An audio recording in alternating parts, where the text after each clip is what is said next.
Thank you, Rich. I appreciate it. And I want to, thank you for your comments. I want to be very clear, you know, that I am a deeply flawed and conflicted person, right? So I don't want anybody to think that I've got answers or, whatever. I'm muddling my way through life and I'm trying to figure things out. And sometimes I get it right, and a lot of times I get it wrong. And I guess that's the nature of human experience. And so one of the questions that was asked about me was, my own faith and my, the calling. And what I would say is that I joined the Marine Corps when I was a teen, and I come from a long line of people who served in the military, you know, and a lot of times they served on the wrong side of justice, right? They did. Um, they wanted to serve, they did serve, and their service was not in a manner that was in keeping with what I would think their belief system was.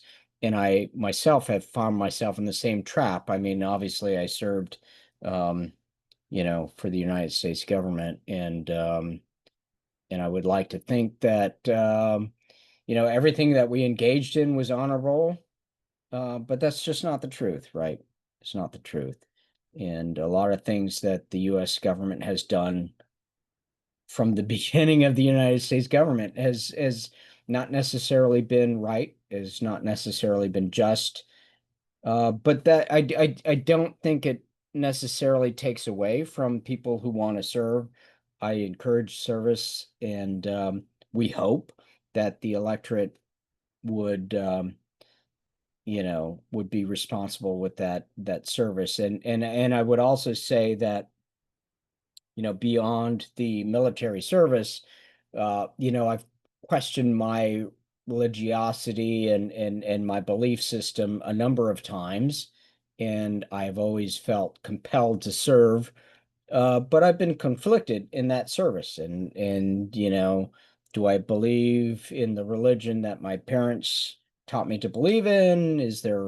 Are there other services, other religions that maybe suit me better? And honestly, I can say right now, I don't know.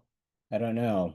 Um, I think service is important, and I think the desire to help other people is important. Um, but I can tell you from personal experience that sometimes the causes that I decided to support have not been just, you know, and that doesn't mean service is bad. It just means that we need to be careful about who or what we choose to serve. And, maybe that resonates with people and maybe it doesn't. Maybe it's just a me thing, and that's quite possible. Um, but that's where I'm coming from. And I am still, honestly, I'm still conflicted in terms of, um, what I need to do, how that needs to be done, and what my role is in it. But there has never been a question of service is required, right? This world can't be all about me, right? It can't. The world would not exist if it's all about me. And so I recognize that there needs to be a greater sort of calling, a greater sort of duty, and I'm willing to do that duty. But I got to tell you, personally, um, my judgment has not been all that great. And I've supported efforts that turned out to be illegitimate, and I've supported efforts that have caused great harm, you know. And I think that's the nature of the world because I don't think that there is any human endeavor that is like 100% pure and without, sort of being subverted, and I absolutely believe in service, but there's a caveat to recognizing good service and service that serves something other than what we intend it to be. One of the questions that I was asked was, talk about service and storytelling, and um, and and and I have always been of the thought, that just do good deeds, right? Just do good deeds. You don't need recognition. You don't need storytelling. You don't need anything. Be the ber be the best person you can be. And I still believe that. But I also recognize that if you see a person who has done good deeds, right, and you are able to message that information to other people, those good deeds can be amplified, and those good deeds could inspire people to do more themselves, right? And when I think about like textbooks, right, and I think about spiritual documentation, right, whether it's the Bible or the Quran or any of these other documents or textbooks, right?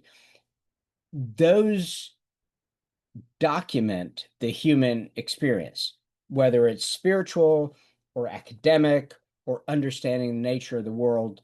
Those things are important, right? And those things educate other generations, other people, and to an extent they inspire people. And so while I inherently don't want recognition for whatever, I do recognize the value of telling stories, storytelling, right? And we see this all the time in the media. We with the movies and the 24/7, broadcast cycle, there's a lot of storytelling going on there. And while personally I don't look for, sort of ratification or recognition of whatever things that I endeavor to do, I do recognize that there's a possibility that other people will see this and say, yeah, you know, I could do that. Yeah, that resonates with me. Yeah, I want to be part of that. And so I do think that storytelling is important. And to an extent, I think that textbooks and religious documents and movies and other things, those are part of the whole, sort of, still storytelling nature of life and experiences. So I do what I do, and I do it because I think it's important. And I don't want to like glorify things that I do. I mean, that doesn't mean anything to me, but I do think that when people see things that other people have done, right, that might inspire them. And to that extent, it kind of amplifies the voice, right?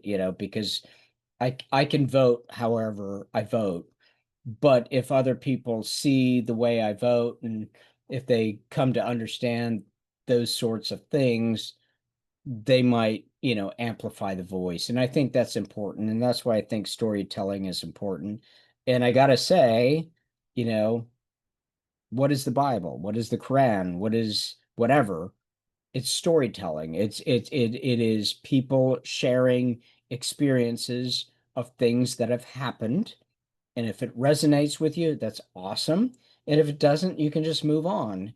And so that has kind of been my, sort of inspiration in terms of storytelling and amplifying the voice. And that leads me into the kind of next thing, which is, the filmmaking kind of thing. And there are a number of people on this call, including Rich and who have inspired this sort of storytelling thing. And I'll mention Annabelle. I don't know if she's on the call or not. She's a wonderful human being. And Annabelle was really the reason why I decided to engage in you know expanding beyond my personal being, right? Because I was a very, very selfish person years ago. And to some extent, I still am, right? Very selfish. It's all about me. What can I do to, enhance whatever about me? And Annabelle and some other people on the call, including Rich, showed me that there is a way um, to do good for the larger sort of audience, and that's kind of what led me to participate in the story about Ukraine. And and I could talk for hours about what I think about the media, the United States media. It's terrible. And the stories they tell, which is curated and tailored for specific audiences. But the bottom line is what is happening in Ukraine right now is horrific. And I mean, it's just, I've been in combat. I was in Baghdad in '06. I've seen dump trucks full of dead bodies when I was in Indonesia after the tsunami. And so death and destruction and all that is not unfamiliar to me. I won't say it ever feels comfortable, but it's not a stranger, right? It's a part of my life. It's a part of what I've done. But I don't think that the average day American citizen appreciates what is going on in Ukraine. And I will tell you, and you can watch the film or whatever, what is going on in Ukraine right now is horrific, and it is pure terrorism. And when you think about 9/11, right, in the United States, 9/11, how many people died in 9/11? It was horrific. No doubt about it, horrific. How many people have died in Ukraine? 10 times, 100 times, 1,000 times? It's horrific. And what the Russians are doing right now, and I don't mean to get political, I really don't. It is pure terrorism. They are kidnapping children, they are raping children, they are torturing people of the faith. They are doing all kinds of horrific things that are considered war crimes, and they are doing it to demoralize the population and steal their will. And if it happened here in the United States, I mean, people would be totally outraged. I think one of the problems is that the media doesn't let us know what's actually going on. And I know what's going on because I've been there. And it's terrible. It's terrible. And I don't care necessarily that they're targeting Christians. I mean, they could be targeting Muslims, they could be targeting Hindus. You know, I think people should be able to practice whatever faith they choose to practice. And the Russians are focused on terrorizing people and destroying community leaders, and and the religious aspect is just one of the things that they're choosing to do, and is horrific. And I don't think that the U.S. media talks about it. And so anyway, I'm sorry, I'm talking, I'm saying a lot of words. We made a film about it, and the film specifically talks about the horrific things that the Russians are doing to Christians. But honestly, they're doing horrific things to everybody, right? They just don't give a shit. They're just trying to terrorize people. And there was a quote, and I don't even know if this is a real quote. Might not be a real quote. It might be something made up on the internet. You can never tell these days. But the quote that I heard was, they, like the Russians, they are fighting for land, and we are fighting for our nation. And I think that that does a great job of summing things up, because from the Russian perspective, they're just trying to grab land, they're just trying to grab resources. And from the Ukrainian perspective, they're fighting for their identity and their belief system. And I mean, I don't know. I'm really sympathetic to that. I think people should be able to believe whatever they want to believe. And I don't think somebody should say, you're not allowed to believe that. You must believe that. this other thing. And I'm sorry, Rich, I'm gonna hit the pause button. I'm gonna shut up now. But I'm very passionate about this. And I don't think the word's getting out. I don't think that the US media cares about what's going on out there. And it's horrific. I mean, it is on par with the worst things that I've ever seen. And I've seen some really, really bad things. Anyway, sorry. Thank you, Pierre. No, I have a number of questions for you to get started. We'll open it up to everybody, but um, what I was most intrigued by in your comments was the importance of storytelling and how that you have found a way to be purposeful in the world by taking one small story that nobody would hear, or maybe a dozen people would hear, and then you can multiply it out there. I did watch your documentary. And for those who didn't see it, I mean, I just want to give a quick. It basically tells the story how Russia is specifically targeting Christian churches. And at first, it seems sort of unbelievable, like, why waste the energy? And when you dig a little bit deeper into it, thanks to this documentary, you find out that it's really, at a theological level, it's a battle between the Orthodox Church and the Evangelical Church. Now, for those of us in the United States, we might not have a dog in that fight. Like, we might not even understand what evangelicals, we might have a certain feeling about that, and Orthodox, we may not know that much about it. But because the Russian Orthodox Church has such a uh, control over its Orthodox Church in Ukraine, there has been actually spying and support for Russia, which is, within Ukraine by the Orthodox. And the evangelical church is perceived to be spies for the United States or for the West.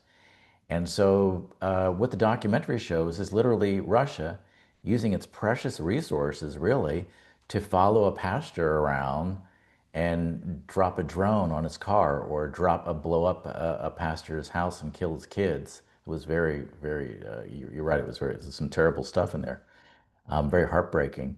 But the church is right in the middle of that. And I did not know that story, that specific story. I've certainly heard about the kidnapping of the orphans and so forth. But the idea that Russia is targeting specifically churches purposely and then doing re-education for people they capture in what are now occupied areas who happen to be Christian.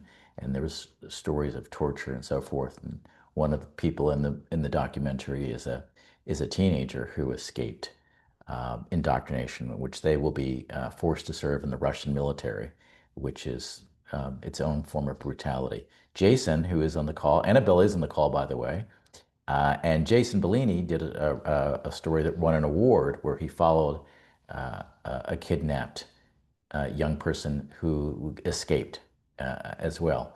So I think these are very important stories for us and understand first because it is the intersection of policy, politics, and spirituality, what's right and what's good.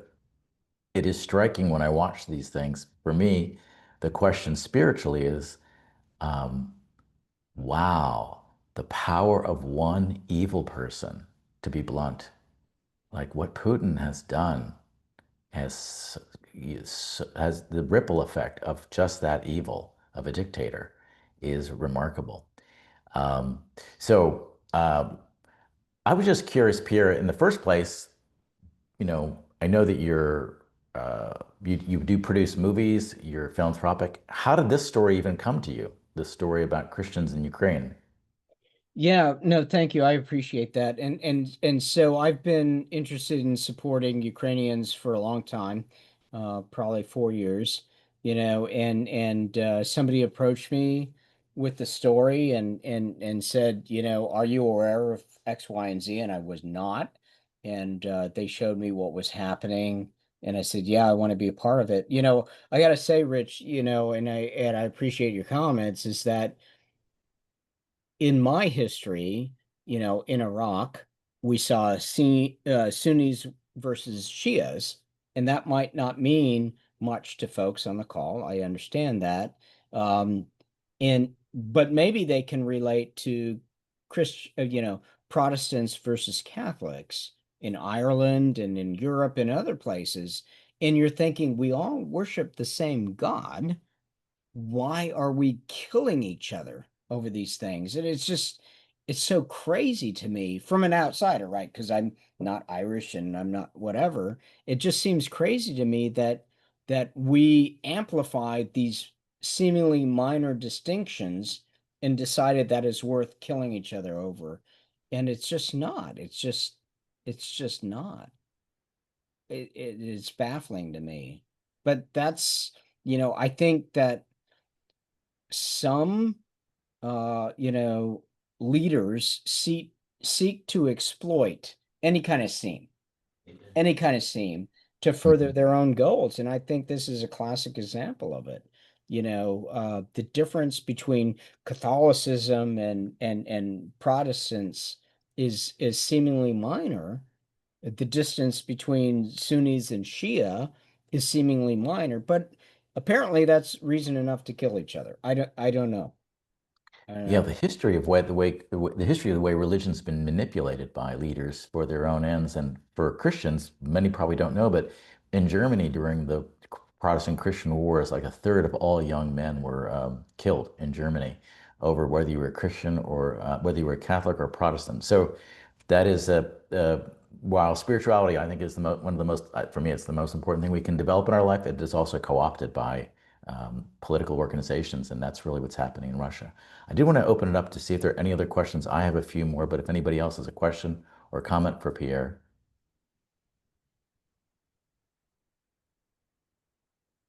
Hi, Pierre. Good to see you. Likewise. Um, yeah, so I have a couple of questions. One is I'm going to ask you for a specific ask. What do you think your ask is? And the other thing is, I know that there's always a bit of weariness that you have about whether or not your actions were end up, bearing any fruit. But every time I see you, like you've kind of doubled down and you just keep doing more and more and more. And I'm just wondering if you feel that you're seeing progress. No, Um, yeah. yeah, no, thank you. I appreciate that. And by the way, I don't know if you saw, but I was at Cahill's this morning with David Deutsch, and you and I were there Uh-huh. about 7 years ago. But Uh-huh. um, yeah, the spirit of the Ukrainians is amazing, is amazing, and it's not something I've ever seen anywhere else before. Um, these are people who are fighting for their way of life, and it Mhm. is inspiring on a level I'm not kidding. I've not seen before. Their resiliency and their innovation and how, and I say this both from a military perspective. The innovation on the military side of the fence is amazing. They are doing things Mhm. that I don't think the US military is capable of, and they are doing it because they are fighting for their country. They are Mhm. fighting for their way of life, and in spite of the Russian terrorism, which I will call it that, is just amazing because they refuse to give in to that. And I've never seen that kind of fighting spirit before. And I've seen fighting before, right?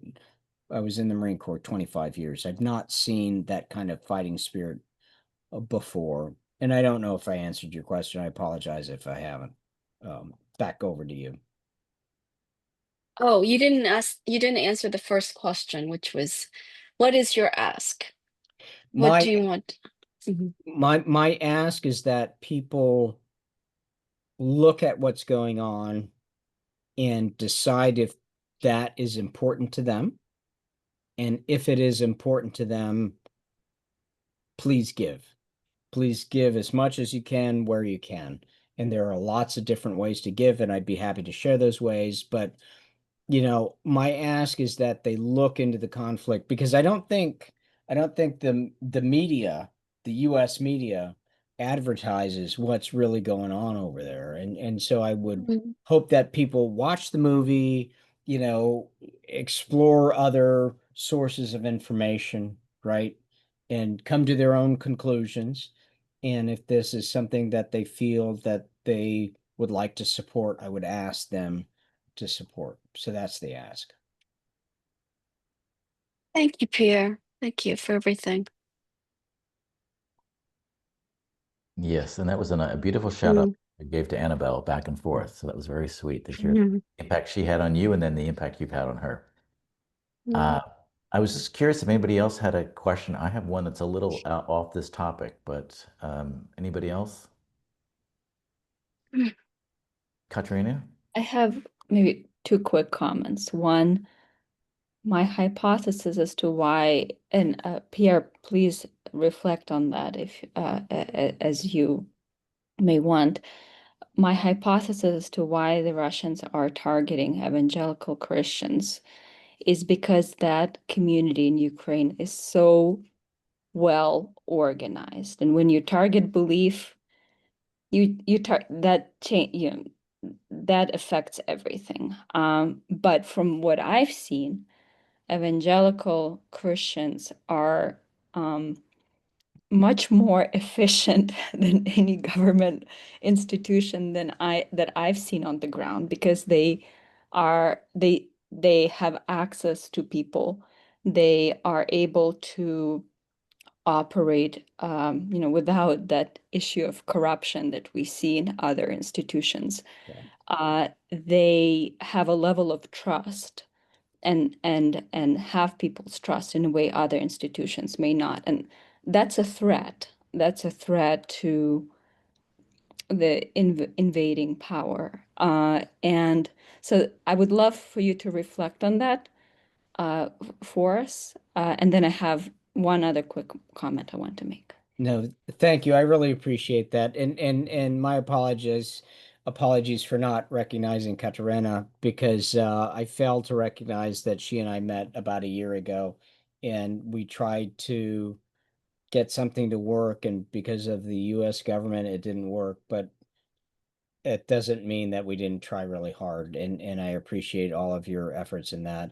I think that the Russians are trying to crush the Ukrainian spirit. I mean, that's what they're trying to do. They're trying to demoralize Ukrainians. They're kidnapping their children. They're raping the women. They were killing non-military targets. They are doing all kinds of very, very nasty things, which in my mind are very clearly war crimes. And one of the strongest communities that they've decided to target is the Christians. And they target them because they recognize the strength of the community. And I think the Russians know that if they can break that community, they can break the will of the people. And the Russians are trying to break the will of the people through terroristic means. And that's what they're doing. I mean, that has been my direct observation. And they know that the Christians in Ukraine are a very, very strong community, and they want to break the will of that community. And that's terrorism. I mean, that's what it is. They're not military. They are community leaders, and they represent the will of the people, and that is what they are trying to destroy. That's my opinion. I don't know if I answered your question. You answered the question, and if I may speak to two things that I can witness about the impact of your work. One, when we first met, Annabelle connected us, and I was in contact with a family who needed visas sponsored to get out of Ukraine, and you helped them, you sponsored the visa. We weren't able to do it the second time around, but with that family, thanks to you, they got out of Ukraine, and that opened up a new life for them. So I can witness to how those seeds of intention and kindness changed people's lives. And the second thing that Pierre did was just contributing in a wonderful way to sponsoring children's camps in Ukraine. And I've sent him a number of thank you cards that the children wrote, saying how much fun they had and how life-changing it was for them. So it was super sweet, super cute, and life-changing. So thank you, Pierre. Yeah, well, I mean, that is very kind of you to say, and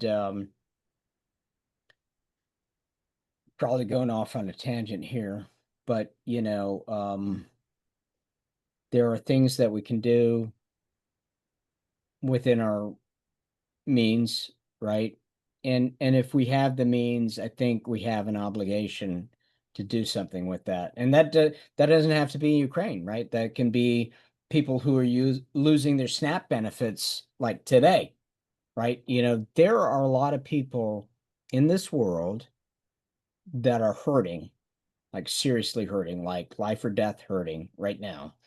And I think that people who have the means to, mitigate, ameliorate, whatever, some of that suffering, I think there's an obligation to do something about it. And there doesn't need to be recognition. I appreciate, you know, you mentioning me, but I think that's an obligation of society, right? I mean, isn't that what Jesus taught? I mean, uh, recognition should not be the goal. The goal should be elevate the human, experience. And it saddens me when I think about all the people out there that have lots and lots of money who, seemingly don't care about these things. And I don't think that's what, I don't think that's how we got to where we are right now. I don't think that's what Jesus would do. I don't think that's what Buddha would do. I don't think that's what any of the religious leaders would advocate for. And I don't understand why we are not coming together, regardless of faith, regardless what your faith is, why we're not coming together to solve these problems. It's just bizarre to me. Anyway, thank you. I appreciate that. Well, Pierre, that actually that bleeds in actually nicely to what I was going to just mention about you, which is you've been an unusual proponent. So I just want to acknowledge it of people who are wealthy giving back more, even through taxes, which is very controversial. And I think if you do read the Gospels, the one message of Jesus, if there was a public policy message from Jesus, it wouldn't be all the social issues that are now associated with Christian church. The one thing is that Jesus did say to the rich young man, give away all you have, like that. And that is not something ministers ever preach about. They do not want to say that to their wealthy parishioners. The real message of Jesus is, yeah, if someone else is hurting, help them out financially. Pierre, thank you so much for all you're doing in the world and sharing your story and this documentary. I hope everybody watches it. It's very moving and powerful about what people of faith are struggling against. It puts things in perspective here, and it does talk about the importance of the primary teaching of our tradition, which is it's not what you say, it's what you do. It's what your faith is in action. So it doesn't really matter what you espouse, what you say your doctrine is, what your confession is. It's truly, how do you live your life? Are you living a life of compassion? And if you have power of any kind, how are you using that in a positive way for good as a ripple effect? And Pierre, you do that, and we're very grateful for you sharing that with us today. So thank you.